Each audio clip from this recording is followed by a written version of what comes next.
조용히 흐르는 밤. 사랑은 때로 말할 수 없었고 배신은 늘 가장 가까운 곳에서 시작됐습니다. 이제 자면서 듣는 조선의 금기된 사랑 이야기. 천천히 눈을 감고 그 밤으로 떠나봅니다. 조선 최고의 기생. 배신당한 사랑 그리고 선택. 옛 조선시대 깊은 밤. 고즈넉한 마을의 기방에는 한 여인이 창가에 앉아 밤하늘을 바라보고 있었습니다. 그녀의 이름은 매화. 단순히 아름답기만 한 기생이 아니라 학식과 지조를 갖춘 여인이었습니다. 그녀의 시 한 줄, 그녀의 가야금 선율의 마음을 빼앗긴 양반들이 많았지만 매화의 마음은 쉽게 열리지 않았습니다. 기방의 하루는 언제나처럼 분주했습니다. 부유한 양반들이 술잔을 기울이며 기생들에게 노래와 춤을 청했고 기생들은 화려한 웃음을 지으며 손님들을 맞이했습니다. 하지만 매화는 늘 다른 기생들과 달랐습니다. 매화는 시를 읊고 책을 읽으며 스스로의 품격을 지키려 했습니다. 그날 오후 한 거만한 양반이 매화에게 다가왔습니다. 외화라 했던가? 자네의 시가 그리 훌륭하다 들었소. 나를 위해 한 수 읊어보겠나? 매화는 조용히 미소를 지으며 술잔을 내려놓았습니다. 시는 술자리에 흥을 돋우기 위한 것이 아닙니다. 마음에서 우러나올 때에만 진정한 의미를 가지지요. 양반은 기분이 상한 듯 코웃음을 쳤습니다. 기생이 뭘 그리 따지는가? 자네 같은 처지는 우리 같은 이들을 위해 즐겁게 시를 읊는 것이 도리일 텐데 말이야. 그때 기방의 주인 마담이 다가와 재빨리 분위기를 수습했습니다. 손님, 매화는 시를 소중히 여기는 아가씨입니다. 그러니 너무 강요하지 마십시오. 양반은 투덜거리며 다른 기생에게 시선을 돌렸고 매화는 조용히 자리로 돌아왔습니다. 그녀는 한숨을 쉬며 창가에 앉았습니다. 매화가 꿈꾸는 삶은 이런 곳이 아니었습니다. 술시중을 들며 손님들의 기분을 맞추는 것이 아니라 진정으로 자신의 시를 알아주고 마음을 나눌 수 있는 이를 만나고 싶었습니다. 그날 밤 창가에 앉아있던 매화는 달빛 아래 조용히 시를 읊었습니다. 바람이 불어 꽃잎이 흩날리니 그대의 걸음도 저리 사라질까. 강물에 비친 달빛처럼 마음은 있어도 잡을 수 없네. 그 순간 한 청년이 기방으로 들어섰습니다. 기생들을 탐하는 다른 손님들과 달리 그는 조용히 서책을 펼쳐 들고 깊은 눈빛으로 매화를 바라보았습니다. 그의 이름은 이안, 과거를 준비하는 선비였습니다. 그대께서는 술이 아닌 책을 보러 오셨나 봅니다. 책보다 더 깊은 지혜를 가진 이를 만나러 왔습니다. 그날 밤 두 사람의 운명이 얽히기 시작했습니다. 그날 이후 이안은 매화를 찾아오는 일이 잦아졌습니다. 처음에는 서책을 펼쳐 토론을 나누었고 곧이어 시를 주고받으며 서로의 마음을 열어갔습니다. 매화는 이안에게 문학과 예술을 가르쳤고 이안은 조선의 역사와 철학을 이야기했습니다. 서로를 바라보는 눈빛에는 점점 더 깊은 애정이 스며들었습니다. 매화, 그대는 시를 읊을 때마다 마음을 온전히 담아내는군요. 내게는 아직 부족한 부분이 많습니다. 문장은 지식으로 채울 수 있지만 시는 마음으로 써야 하지요. 글을 쓸 때는 머리가 아니라 가슴이 먼저 움직여야 합니다. 그렇다면 나는 어떻게 하면 더 깊은 시를 쓸 수 있을까요? 자연을 바라보고 그 안에서 감정을 찾아보세요. 예를 들어, 저 달빛이 고요히 흐르듯 우리의 마음도 한순간 멈추지 않지요. 그것이 바로 시가 되는 것입니다. 그대와 함께라면 내 시 또한 더욱 깊어질 것 같소. 그날 밤 매화는 가야금을 타며 이안이 지은 시를 읊어주었고 이안은 매화가 선율에 담아낸 감정을 하나하나 음미하며 밤이 깊어가는 줄도 몰랐습니다. 어느 봄날 밤 두 사람은 정원에서 밤하늘을 바라보며 속 깊은 이야기를 나누었습니다. 이곳에 갇혀 있지만 제 마음만은 자유롭고 싶어요. 당신을 만나면서 그런 마음이 더욱 간절해졌어요. 매화, 그대는 세상 누구보다도 아름답고 지혜로운 사람입니다. 나는 과거의 급제에 그대를 이곳에서 자유롭게 해주고 싶습니다. 이하는 조심스럽게 손을 뻗어 매화의 손을 감싸 쥐었습니다. 따뜻한 손길이 전해지며 두 사람은 서로를 바라보았습니다. 이하는 품속에서 옥반지를 꺼내 매화의 손에 올려놓았습니다. 이건 어머니께서 물려주신 것입니다. 돌아오면 이 반지의 주인이 되어 주십시오. 매화는 반지를 손끝으로 어루만지며 조용히 미소 지었습니다. 눈물이 어린 눈빛으로 그를 바라보며 속삭였습니다. 당신이 돌아올 때까지 이 반지를 간직하겠습니다. 나의 마음도 함께 담아서요. 두 사람의 거리는 점점 가까워졌고 서로의 숨결이 닿을 듯 말 듯한 순간 이하는 조심스럽게 매화를 품에 안았습니다. 매화는 눈을 감으며 조용히 그의 품에 안겼고 이하는 그녀의 이마에 살며시 입을 맞추었습니다. 달빛이 비치는 정원에서 그들의 사랑은 더욱 깊어졌습니다. 그러나 행복한 시간은 길지 않았습니다. 이하는 과거 시험을 보기 위해 한양으로 떠나야 했고 매화는 그를 기다리기로 했습니다. 매화는 매일 이한의 소식을 기다리며 창가에 앉아 있었습니다. 매화는 가야금을 타며 기다림의 시간을 달랬고 새벽마다 정원을 거닐며 그를 생각했습니다. 그러나 시간이 흘러도 이한의 소식은 들려오지 않았습니다. 그러던 어느 날 청천벽력 같은 소문이 들려왔습니다. 한양에서 돌아온 장사꾼이 기방에 들러 이야기했습니다. 이한 선비 말입니까? 급제한 후 곧장 명문가의 따님과 혼인을 했다고 하더이다. 온 한양이 떠들썩했습니다.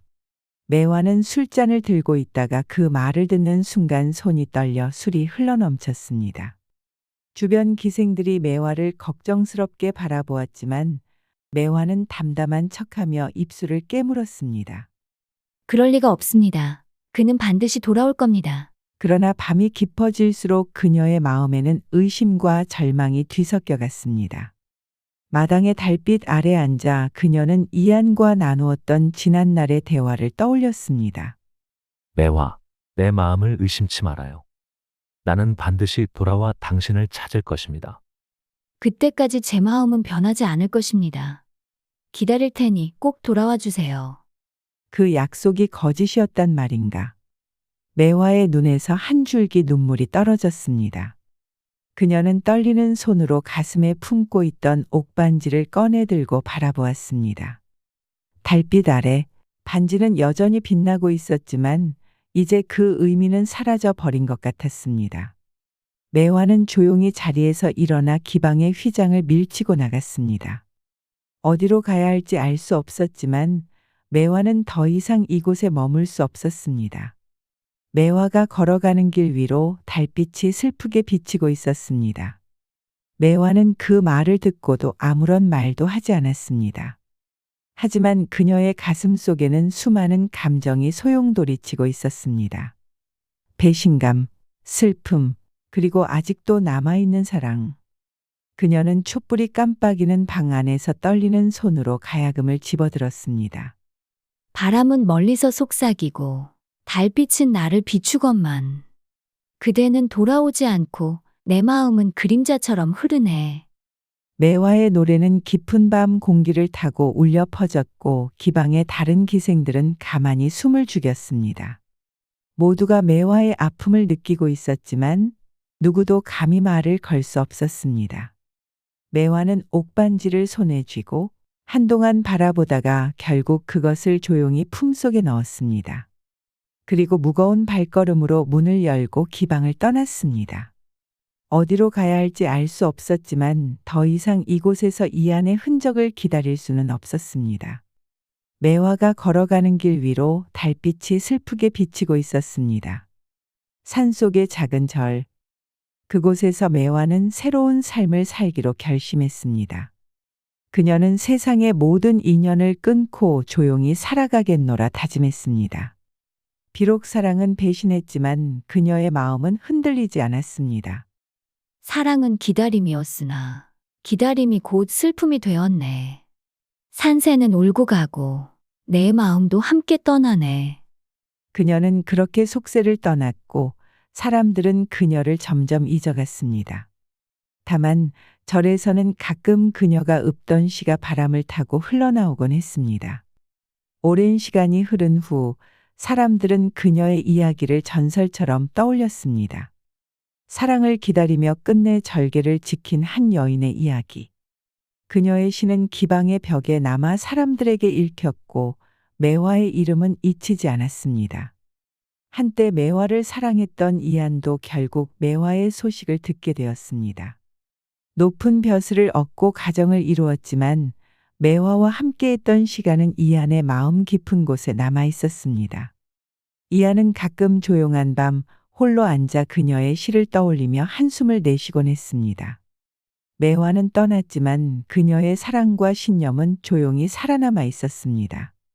그렇게 매화의 이야기는 오랫동안 사람들의 입에서 입으로 전해지며 밤하늘의 달빛처럼 조용히 빛나고 있었습니다. 호랑이 처녀와의 금지된 사랑, 그 밤의 비밀. 옛날, 아주 먼 옛날 충청도의 어느 고장 당진 신평에는 성씨라는 총각이 살고 있었습니다. 그의 나이 25. 장가를 가야 할 때가 되었지만 짝을 찾지 못한 그는 하루도 빠짐없이 절에 탑을 돌며 부처님께 좋은 인연을 달라고 기도했습니다. 성씨는 무려 100일 동안 정성을 다해 탑을 돌았습니다. 해가 뜨면 첫 걸음을 내딛고 해가 지면 마지막 걸음을 마쳤습니다. 어떤 날은 맑고 따스했지만 또 어떤 날은 거센 비바람이 몰아쳐 그의 옷을 적셨습니다. 눈보라가 몰아치는 날에도 그는 떨리는 손으로 옷깃을 여미며 한 걸음을 내디뎠습니다. 성씨는 기도를 올리며 마음을 다잡았습니다. 부디 좋은 인연을 내려주소서. 절을 돌 때마다 그는 마음속으로 간절히 되뇌었고 그 소망이 절벽에 새겨진 바위처럼 점점 깊어져 갔습니다. 하지만 시간이 지나도 인연은 나타나지 않았습니다. 실망과 초조함이 그를 괴롭혔지만 그는 포기하지 않았습니다. 어느 날 그는 탑을 돌다 발이 풀려 무릎을 꿇었습니다. 땀과 흙으로 범벅이 된 그의 손이 바닥을 짚었고 하늘을 올려다보며 한숨을 내쉬었습니다. 이대로 내 인연은 없는 것인가? 하지만 다시 정신을 가다듬고 일어났습니다. 그는 자신에게 말했습니다. 부처님께선 시험을 내리시는 거야. 나는 견뎌야 한다. 그리고 또 하루가 지나 어느덧 100일째 되는 날이 다가왔습니다. 지칠 대로 지쳤지만 그는 마지막 기도라는 마음으로 더욱 간절히 탑을 돌았습니다. 그런데 그때 그의 시선 앞에 환한 달빛처럼 빛나는 한 여인이 보였습니다. 새하얀 저고리에 곱게 빗어내린 머리, 가냘프면서도 우아한 자태를 지닌 그녀는 마치 신선이 내려온 듯했습니다. 성씨는 그녀를 향해 다가갔습니다. 아가씨, 실례지만 이 탑을 도는 이유가 무엇인지 여쭈어도 되겠습니까? 전 큰 죄를 지었습니다.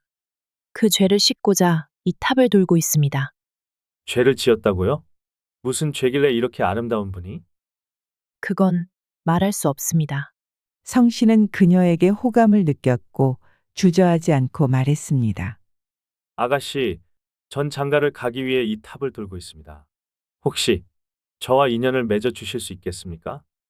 아가씨는 깊은 눈으로 성씨를 바라보더니 살며시 그의 손을 잡고 숲속 깊은 곳으로 데려갔습니다. 짙은 나무들이 우거진 숲길을 따라 걷는 동안 두 사람의 숨소리만이 고요한 밤 공기 속에 섞여 흘렀습니다. 얼마 지나지 않아 두 사람은 조용한 초가집 앞에 도착했습니다. 창호지 문이 바람에 흔들리며 작은 등불이 실내를 은은하게 비추고 있었습니다. 아가씨는 문을 열고 성씨를 초대했습니다. 이곳에서 잠시 머물러도 괜찮아요. 하지만 제 이야기를 듣고도 마음이 변하지 않을지 확신하실 수 있나요? 성씨는 깊이 고개를 끄덕이며 그녀를 바라보았습니다. 방 안으로 들어서자 향긋한 꽃내음과 따스한 온기가 감돌았습니다. 초라하지만 아늑한 공간 속에서 두 사람은 마주 앉아 서로의 눈을 들여다보았습니다. 아가씨가 어떤 사연을 가졌든 전 이미 아가씨를 마음에 품었습니다. 그녀의 눈동자는 흔들리고 있었고 성씨는 손을 내밀어 그녀의 손등을 살며시 감쌌습니다. 온기가 닿는 순간 그녀는 순간적으로 움찔했지만 이내 깊은 한숨을 내쉬며 그의 손을 꼭 잡았습니다. 창밖에서는 밤바람이 부드럽게 불어왔고 방 안의 등불이 흔들리며 두 사람의 그림자를 벽에 길게 비추었습니다. 그들은 아무 말 없이 서로를 바라보다가 자연스레 가까워졌습니다. 감정이 점점 짙어지는 가운데 아가씨는 조용히 성씨의 품속으로 파고들었습니다. 성씨는 그녀를 부드럽게 감싸며 그녀의 떨리는 어깨를 조용히 쓰다듬었습니다. 이 순간만은 인간이길 바랄게요. 그렇게 깊은 밤은 점점 더 깊어져 갔습니다. 그곳에서 그녀는 성씨와 인연을 맺었습니다. 그날 이후 성씨는 밤마다 초가집을 찾아왔습니다. 낮에는 탑을 돌며 기도를 드렸고 해가 지면 조용히 숲속을 걸어 그녀가 기다리는 곳으로 향했습니다. 두 사람은 창문 너머로 흐르는 달빛 아래에서 서로의 손을 잡았고 깊은 이야기를 나누었습니다. 어느 날 밤 아가씨는 성씨의 손을 잡고 작은 연못가로 그를 데려갔습니다. 달빛이 물 위에 부서지듯 반짝였고 주변에는 달콤한 꽃내음이 감돌았습니다. 이곳은 저만이 알고 있는 곳이에요. 밤이면 물이 거울처럼 하늘을 비추고 저와 같은 존재들은 이곳에서 마음을 씻곤 했어요. 아가씨에게 이런 곳이 있다는 것을 이제야 알았군요. 전 아가씨에 대해 더 알고 싶습니다. 밤이 새도록이라도 듣고 싶습니다. 그렇다면 오늘 밤은 오래 머물러 주세요. 그렇게 그들은 밤이 깊도록 함께 있었고 서로의 온기를 나누었습니다. 어떤 날은 손을 잡고 달빛 아래서 조용히 노래를 부르기도 했고 또 어떤 날은 성씨가 아가씨의 머리를 쓰다듬으며 그녀의 과거에 대해 물었습니다. 그러나 아가씨는 대답 대신 살짝 미소만 지으며 성씨를 바라볼 뿐이었습니다. 그러나 그들의 행복한 밤들은 오래 지속될 수 없었습니다. 어느 날 밤 성씨가 그녀를 더 깊이 품으려 할 때 아가씨는 눈물을 흘리며 말했습니다. 제발 저를 사랑하지 마세요. 전 인간이 아닙니다. 뭐라고요? 아가씨가 인간이 아니라고요? 하지만 난 상관없습니다. 죽을 때까지 아가씨를 사랑하겠습니다. 그러나 그날 밤 아가씨의 집에 이상한 일이 벌어졌습니다. 갑자기 문이 삐걱이며 열리더니 거친 숨을 내쉬는 남자들이 방으로 들어섰습니다. 그들은 하나같이 덩치가 크고 짙은 눈썹 아래서 번뜩이는 눈빛이 방 안을 훑고 있었습니다. 가장 앞장선 남자는 커다란 주먹을 꽉 쥐고 있었고 그의 손등에는 깊은 상처 자국이 선명하게 남아 있었습니다. 다른 남자들은 허리에 날카로운 칼을 차고 있었으며 거친 가죽 옷 사이로 단단한 근육이 드러났습니다. 방 안으로 들어서자 그들은 성씨를 노려보며 천천히 접근했습니다. 한 남자가 낮고 거친 목소리로 말했습니다. 여기 웬 놈이 있나 했더니 내 놈이 감히 우리 집안에 들어오다니. 다른 남자는 코웃음을 치며 성씨를 위아래로 훑어보았습니다. 이놈이 정말 우리 여동생을 탐낸단 말인가? 가소롭군. 그 순간 방 안의 공기가 무겁게 가라앉았습니다. 성씨는 움켜쥔 손에서 땀이 배어 나오는 것을 느꼈습니다. 그의 앞에 선 이들은 단순한 방문객이 아니었습니다. 그들은 아가씨의 오빠들이었습니다.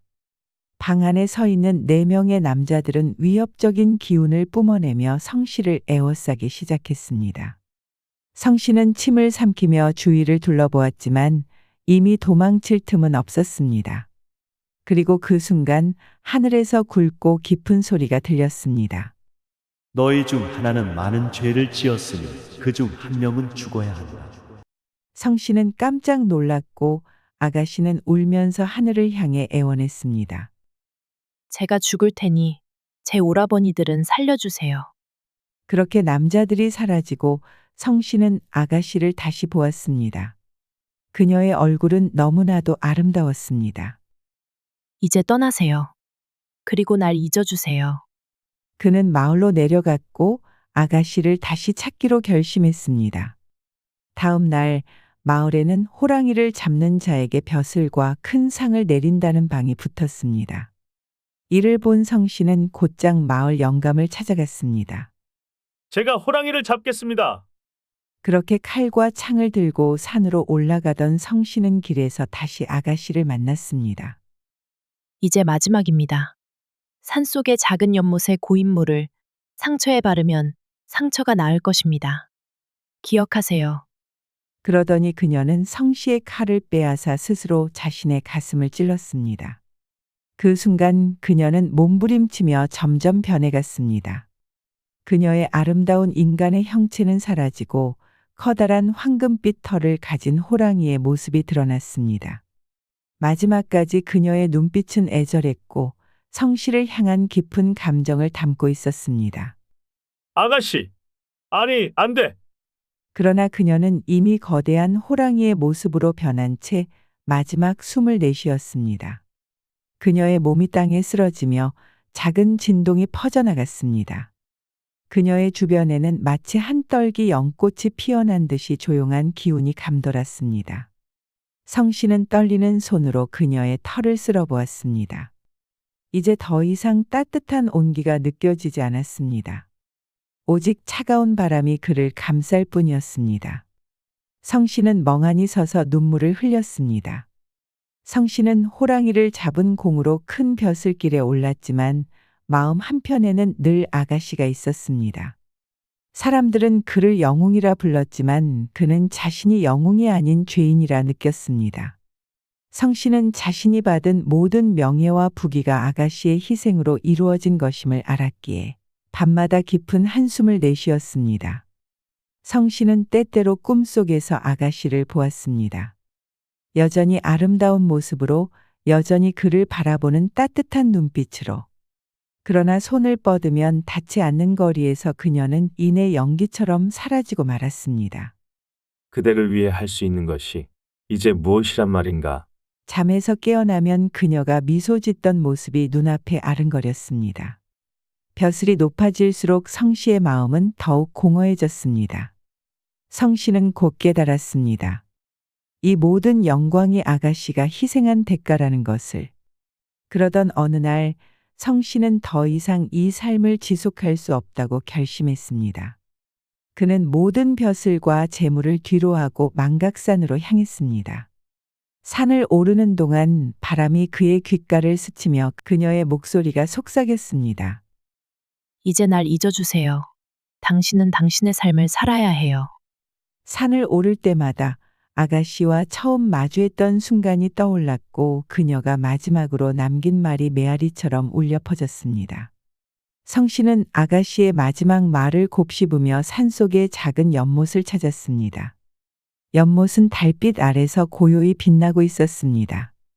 성씨는 무릎을 꿇고 물을 떠서 자신의 손에 담았습니다. 차갑고도 신비로운 물이 손가락 사이로 천천히 흘러내렸습니다. 성씨는 조심스럽게 자신의 가슴에 손을 얹고 속삭였습니다. 아가씨, 이 물이 당신이 남긴 마지막 선물입니까? 성씨는 조심스럽게 자신의 팔에 난 상처 위로 물을 흘렸습니다. 기이하게도 물이 닿자마자 따끔하던 상처가 서서히 아물어갔습니다. 그는 놀라 손으로 상처를 만져보았고 눈을 크게 떴습니다. 정말 아가씨의 말이 사실이었구나. 성씨는 손바닥에 담긴 물을 다시 한번 들여다보며 깊이 한숨을 내쉬었습니다. 이 물이 단순한 약수가 아니라 아가씨의 간절한 속죄와 사랑이 담긴 신비로운 물이라는 것을 깨달았습니다. 그 순간 바람이 불며 연못의 수면이 흔들렸습니다. 물결 속에서 아가씨의 얼굴이 아련하게 비쳤고 그녀가 미소 짓는 듯했습니다. 성씨는 손을 뻗었지만 그녀의 모습은 곧 물결에 사라지고 말았습니다. 아가씨, 당신은 끝까지 저를 보호해 주었군요. 그날 이후 성씨는 이 연못을 망강년이라 부르며 그녀의 희생을 잊지 않기로 마음먹었습니다. 그리고 그는 그녀를 기리기 위해 망각산에 절을 짓기로 결심했습니다. 절을 짓는 과정은 성 씨에게 또 하나의 속죄의 길이었습니다. 바위산을 깎아 터를 닦고 손수 흙을 반죽하며 기둥을 세웠습니다. 떼약볕 아래서도 비바람이 몰아치는 날에도 그는 멈추지 않았습니다. 그의 손바닥은 거칠어졌고 온몸은 먼지와 땀으로 얼룩졌지만 그는 아랑곳하지 않았습니다.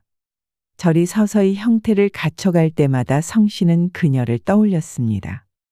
그녀와 함께했던 밤, 그녀의 따뜻한 손길, 그녀가 마지막으로 남긴 미소까지도 생생했습니다. 그는 목재 하나하나의 정성을 담아 다듬으며 속으로 중얼거렸습니다. 이곳이 그녀의 안식처가 될 수 있을까? 그녀의 넋이 편히 머물 곳이 될까?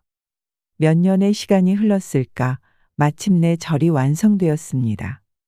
성씨는 절의 이름을 망각제라고 지었습니다. 그녀의 아픔은 달래주기 위해 그렇게 이름을 붙였습니다. 그는 절을 세운 후에도 매일 새벽마다 탑을 돌며 그녀의 넋을 위로했습니다. 그러던 어느 날 한 스님이 망각제를 찾아와 조용히 그에게 말을 걸었습니다. 이곳에서 기도하시는 모습을 보니 아직도 그녀를 잊지 못하셨군요. 성씨는 고개를 끄덕였습니다. 스님은 한숨을 쉬며 부드럽게 미소 지었습니다. 그녀가 속죄하고자 했던 이유를 알고 계십니까? 성씨는 놀라 스님을 바라보았습니다. 부디 알려주십시오. 그녀는 끝까지 저에게 말해주지 않았습니다. 스님은 깊은 산속을 바라보며 조용히 이야기를 시작했습니다. 오래전 그녀는 인간이 아니었으나 인간의 모습을 하고 세상에 나왔습니다. 사람들과 어울리며 조용히 살아가기를 바랐지요. 하지만 어느 날 그녀는 큰 실수를 저질렀습니다. 스님은 조용히 입을 다물었다가 다시 말을 이었습니다. 어느 마을에서 한 사냥꾼이 깊은 산속에서 길을 잃었습니다. 그녀는 그를 도우려 했으나 사냥꾼은 그녀의 본성을 눈치채고 두려움에 사로잡혀 활을 겨누었습니다. 순간 그녀는 겁을 먹었고 본능적으로 그를 덮쳤습니다. 그리고 그 사냥꾼은 그녀의 발톱 아래에서 숨을 거두고 말았습니다. 성씨는 충격을 받은 듯 멍하니 바닥을 바라보았습니다. 그녀가 말했던 죄가 이런 것이었단 말인가. 그는 두 손을 꽉 쥐며 입술을 깨물었습니다. 그녀는 일부러 죽인 것이 아니었군요. 두려움 속에서 실수를. 스님은 조용히 고개를 끄덕였습니다.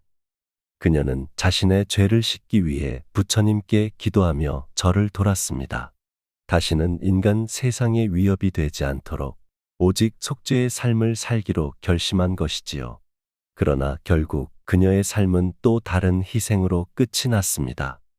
성씨는 그 자리에 주저앉아 눈을 감았습니다. 그는 하늘을 올려다보며 나지막이 중얼거렸습니다. 이제야 알겠소. 그녀가 지고 있던 그 무거운 짐을. 성씨는 그 이야기를 알게 된 후 절 마당 한편에 작은 비석을 세웠습니다. 그 비석에는 이렇게 새겨져 있었습니다. 사랑하되 묶어두지 말고 기억하되 슬퍼하지 마라. 영원한 인연은 마음속에 있다. 훗날 그 절은 신흥사로 불리게 되었습니다. 그 이후로 신흥사에 방문한 사람들은 그 비석을 어루만지며 마음속 소원을 빌었다고 합니다. 시간이 지나며 마을 사람들 사이에서는 이 절과 관련된 전설이 퍼지기 시작했습니다. 간절한 마음으로 그 비석 앞에서 기도하면 잊고 싶었던 슬픔은 사라지고 간직하고 싶었던 사랑은 더욱 깊어진다고 합니다. 어떤 이는 말했습니다. 신흥사에 가면 사랑을 이루지 못한 혼이 머문다. 또 어떤 이는 속삭였습니다. 그곳에서 기도하면 잊고 싶은 기억을 잊을 수 있지만 간절한 사랑은 더욱 선명해진다. 달 밝은 밤이면 신흥사의 절 마당에 아름다운 여인의 그림자가 나타난다고 합니다. 그녀는 서늘한 밤바람에 흩날리며 절을 한 바퀴 돌고 이내 사라진다고 합니다. 그것을 본 이들은 모두 그녀가 바로 성씨가 사랑했던 호랑이 처녀라고 믿었습니다. 그 사랑이 너무나도 깊었기에 세월이 지나도 그 흔적은 사라지지 않았습니다. 이처럼 신흥사는 단순한 절이 아닌 한 남자의 지극한 사랑과 슬픔을 품은 곳으로 전해지며 오늘날까지도 사람들의 기억 속에 남아 있습니다.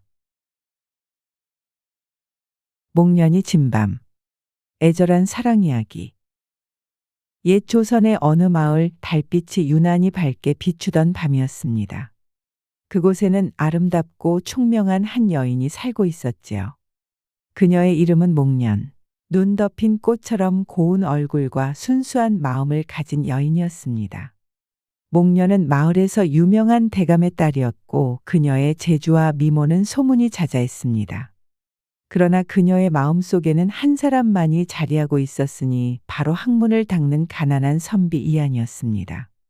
두 사람은 어린 시절부터 함께 자라며 서로의 마음을 나누었고 그들의 사랑은 햇살 속에서 자라는 꽃처럼 곱게 피어나고 있었습니다. 목련, 이리 와요. 오늘은 바람이 부드럽습니다. 이안, 저는 이 바람이 우리 사랑을 속삭이는 것만 같아요. 그대가 곁에 있는 한 제 마음도 늘 평온합니다. 깊은 밤 이안은 조심스레 담을 넘어 목련의 방으로 다가갔습니다. 창문 너머로 은은한 등불이 비치고 방 안에는 목련이 홀로 앉아 있었습니다. 목련, 기다리고 있었소. 그대가 오지 않을까 두려웠어요. 우리에겐 시간이 얼마 남지 않았어요. 목련은 서둘러 이안을 방 안으로 이끌었습니다. 그들은 서로를 바라보며 말없이 손을 맞잡았습니다. 이안의 손길이 목련의 떨리는 손끝을 감쌌고 두 사람은 한동안 말없이 서로의 온기를 나누었습니다. 이안, 우리의 사랑은 하늘도 아는 것이겠지요? 그럼요. 아무리 시간이 흘러도 어떤 운명이 우리를 갈라놓아도 나는 오직 그대뿐이요. 그러나 이 행복한 순간도 오래 지속되지 못했습니다. 목련의 집안에서 발소리가 들려왔고 두 사람은 재빨리 몸을 숨겨야 했습니다. 서로를 향한 깊은 사랑이 더해질수록 현실은 점점 가혹해지고 있었습니다. 하지만 세상은 그들의 사랑을 가만히 두지 않았습니다. 목련의 아버지는 그녀를 높은 신분의 사내와 혼인시키려 했습니다. 혼례 날짜가 정해지고 목련은 깊은 시름에 빠졌습니다. 그녀의 가슴 속에는 오직 이안만이 있었지만 아버지의 뜻을 거스를 수 없었지요. 아버님, 제발 저를 봐주십시오. 저는 이안을 사랑합니다.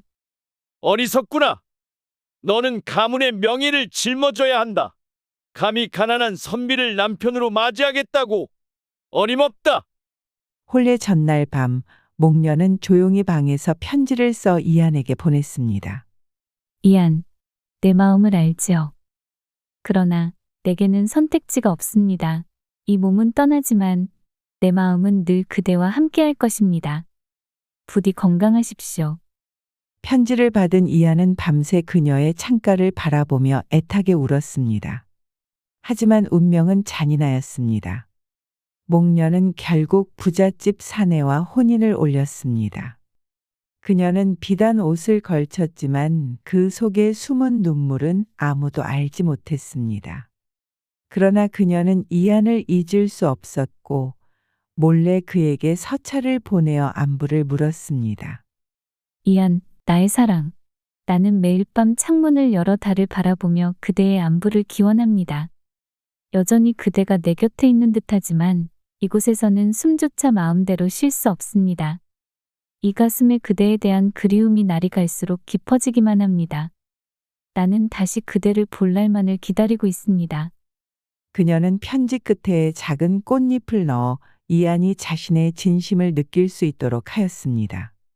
목련, 나는 어떻게 해야 그대를 구할 수 있단 말인가? 그러나 이 비밀스러운 편지는 결국 남편에게 발각되었습니다. 분노한 남편은 목련을 방에 가둬버렸고 이안에게는 반역의 누명을 씌워 먼 지방으로 유배를 보냈습니다. 제발 이안을 해치지 말아주세요. 그는 아무 잘못이 없습니다. 내게는 오직 나만이 남편이다. 감히 다른 사내를 그리워하다니 그 대가는 혹독할 것이다. 갇힌 방 안에서 목련은 점점 야위어 갔고 사랑 없는 삶은 고통 그 자체였습니다. 그녀는 점차 쇠약해졌고 어느 비 오는 날 밤 조용히 세상을 떠났습니다. 소식을 들은 이하는 모든 것을 버리고 그녀가 묻힌 곳으로 돌아왔습니다. 그는 목련의 무덤 앞에서 며칠 밤을 지새우며 슬피 울었고 결국 그 자리에서 숨을 거두었습니다. 목련. 이젠 우리가 다시 만날 수 있겠지요. 이 세상 누구도 우리를 갈라놓을 수 없겠지요. 그러나 이들의 슬픈 운명은 여기서 끝나지 않았습니다. 목련이 세상을 떠난 후 그녀의 아버지는 자신의 선택을 깊이 후회하였습니다. 딸을 강제로 혼인시킨 것이 결국 그녀를 죽음으로 몰아넣었다는 죄책감에 사로잡힌 그는 이한이 숨을 거두었다는 소식을 듣자 곧바로 결정을 내렸습니다. 목련의 아버지는 자신의 손으로 목련과 이한을 한 곳에 묻어주었습니다. 생전에 이루지 못한 사랑이었지만 죽어서라도 함께할 수 있도록 마지막 배려를 한 것이었습니다. 시간이 흐른 뒤 두 사람이 묻힌 무덤 위에는 아무도 심지 않은 하얀 목련꽃이 피어났습니다. 사람들은 그것이 두 사람의 영혼이 다시 만나 피어난 것이라 믿었고 그들의 이야기는 전설로 남아 조용히 전해지게 되었습니다. 목련의 꽃말은 고귀한 정신과 영원한 사랑입니다. 그녀가 끝까지 지켜낸 사랑이 이 세상에 남아 그들의 이야기를 기억하게 하는 것이 아닐까요? 마을 사람들은 두 사람의 사랑을 안타까워하며 그들의 이야기를 전설로 남겼습니다. 그리고 그 무덤 주변에는 매년 봄이면 하얀 목련이 피어올랐다고 합니다. 마치 목련과 이한이 다시 만나 서로를 품에 안은 듯이 말이죠. 그들의 사랑은 이루어지지 못했지만 시간이 흘러도 사람들의 기억 속에서 지워지지 않았습니다. 지금도 그들이 사랑했던 그 연못가에는 한 쌍의 기러기가 찾아와 낮게 울곤 한다고 전해집니다. 손 없는 처녀의 비밀. 옛날 깊은 산이 품은 작은 마을에 한 아름다운 처녀가 살고 있었습니다. 이름은 연아. 맑고 고운 얼굴이 마치 연꽃 같다고 하여 붙여진 이름이었죠. 그러나 연아의 삶은 마냥 평온하지 않았습니다. 그녀의 어머니가 일찍 세상을 떠난 뒤 아버지는 새어머니를 맞이했지만 그 여인은 모질고 잔인한 심성을 지니고 있었습니다. 연아는 불평 한마디 없이 묵묵히 집안일을 도맡았지만 계모의 시선 속에서 언제나 가시처럼 아팠습니다. 그리고 어느 날 계모는 연아를 없애기로 결심했습니다. 그녀의 식사 속에 독을 타고 연아가 쓰러지는 모습을 비릿한 미소로 바라보았습니다. 쓰라린 고통 속에서 정신을 잃은 연아. 계모는 아버지를 설득해 그녀를 몰아낼 계략을 세웠습니다. 저 아이는 재앙을 불러옵니다. 손목이 저주받아 문둥병이 될 것입니다. 차라리 손을 잘라버려야 합니다. 아버지는 연아를 사랑했지만 계모의 집요한 속삭임에 점점 흔들리고 말았습니다. 그리고 마침내 연아의 가녀린 두 손목은 잘려나갔습니다. 피투성이가 된 연아는 깊은 산속으로 내몰렸습니다. 손목을 감싼 채 어디로 가야 할지도 모른 채 헤매던 어느 날 밤 연아는 한 배나무 앞에 다다랐습니다. 배는 탐스럽게 익어 있었지만 손이 없는 연아는 입으로 과일을 물어뜯을 수밖에 없었습니다. 단내 가득한 과즙이 입술을 적셨지만 마음은 더없이 쓸쓸했습니다. 그 순간 나무 근처에서 책을 읽던 한 사내가 연아를 발견했습니다.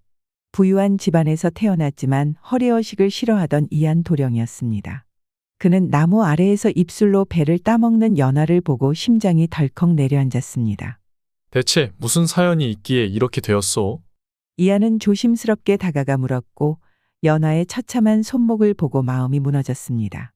이한은 연아를 자신의 집으로 데려가고 싶었지만 연아의 상처가 세상에 알려지면 위험할 수도 있었습니다. 결국 이한은 연아를 자신의 서재 벽장에 숨기고 몰래 돌보기로 했습니다. 어두운 벽장 속에서 시간이 흘렀습니다. 매일 밤 이한은 조용히 벽장을 열고 연아에게 따뜻한 물과 부드러운 음식을 꺼냈습니다. 연아는 처음에는 이한을 두려워했지만 점차 그의 다정한 손길에 마음이 녹아내렸습니다. 어느 날 밤 이한이 문을 열었을 때 연아는 조심스럽게 그를 올려다보았습니다. 달빛이 창문을 타고 들어와 그의 얼굴을 은은하게 비추었습니다. 언제까지 이렇게 숨어 있어야 할까요? 연아의 목소리는 떨렸고 이한은 그녀의 손목을 조심스럽게 감싸주며 속삭였습니다. 걱정 마세요. 내가 당신을 반드시 지켜드릴 것입니다. 그 순간 연하의 가녀린 몸이 떨리는 것을 느낀 이하는 더 이상 참을 수 없었습니다. 그의 손이 조심스럽게 그녀의 허리를 감싸 안았습니다. 연하는 놀랐지만 이한의 따뜻한 체온이 자신을 감싸자 이내 눈을 감고 이한의 품에 기대었습니다. 당신을 보고 있으면 가슴이 저려옵니다. 이한이가 조용히 속삭였습니다. 연하는 숨을 죽인 채 그를 올려다보았습니다. 그리고 조심스럽게 속삭였습니다. 저도 그래요. 숨소리가 가까워지고 심장 소리가 서로의 가슴을 두드렸습니다. 연하는 이한의 얼굴을 올려다보다가 그의 뜨거운 눈빛에 이끌리듯 천천히 입술을 맞댔습니다. 처음 닿은 입맞춤은 부드러웠고 이한의 손길은 그녀를 더욱 깊이 감쌌습니다. 그렇게 금단의 밤이 흐르고 두 사람의 인연은 더욱 깊어졌습니다. 그러나 이들의 사랑이 결코 순탄할 리 없었습니다. 이한의 부모는 연하를 받아들이지 않았고 결국 그녀는 다시 한번 차디찬 세상 속으로 내몰리게 되었습니다. 연하는 조용히 뱃속에 아이를 감싸 안았습니다. 더 이상 이한에게 짐이 되고 싶지 않았습니다. 연하는 깊은 숲속의 초가집으로 가 노파의 도움을 받아 배를 짜며 살아갔습니다. 손이 없던 그녀는 처음엔 익숙하지 않았지만 결국 포기하지 않고 기술을 익혀나갔습니다. 그렇게 한 해가 지나고 아이가 태어났습니다.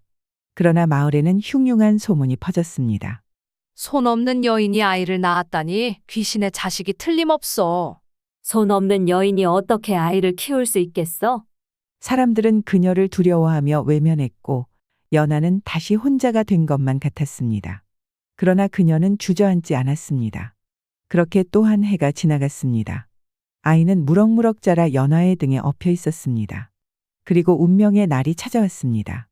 물을 길러 우물가에 간 연하의 등에 엎인 아이가 몸을 뒤척이더니 그만 우물 속으로 떨어지고 말았습니다. 안 돼. 연하는 본능적으로 아이를 구하려 몸을 내던졌지만 손이 없는 연하에게는 아이를 건져 올릴 방법이 없었습니다. 그런데 기적처럼 연하의 두 팔이 다시 자라났습니다. 연하의 손은 다시 태어난 듯 말끔했고 연하는 재빠르게 아이를 품에 안았습니다. 눈물 가득한 눈으로 손을 바라보았습니다. 신이 나를 버리지 않으셨구나. 그 순간 하늘에서는 한 줄기 빛이 내려왔습니다. 연하는 자신의 손을 꼭 쥐고 다시 살아갈 희망을 품었습니다. 그 무렵 이하는 연하를 찾아 헤매고 있었습니다. 그리고 마침내 연하가 숨어 살던 마을로 찾아왔을 때 우물가에 서 있는 연하를 발견했습니다. 연하의 두 손이 다시 자라 있었습니다. 이하는 연하를 바라보며 차마 말을 잇지 못했습니다. 자신이 지켜주지 못했던 여인이 이제는 스스로 운명을 이겨낸 모습이었습니다. 연하 또한 이한이를 보자 눈물이 차올랐습니다. 그리고 마침내 이하는 조용히 연하를 품에 안았습니다. 이제 다시는 당신을 잃지 않을 거요. 연하는 그의 품속에서 조용히 미소 지었습니다. 운명의 굴레 속에서 헤매던 두 사람은 다시 서로를 찾았고 그렇게 그들은 진정한 사랑을 이루게 되었습니다. 긴 이야기를 함께 해주셔서 감사합니다. 황금빛 이야기와 함께 평온한 밤 되세요.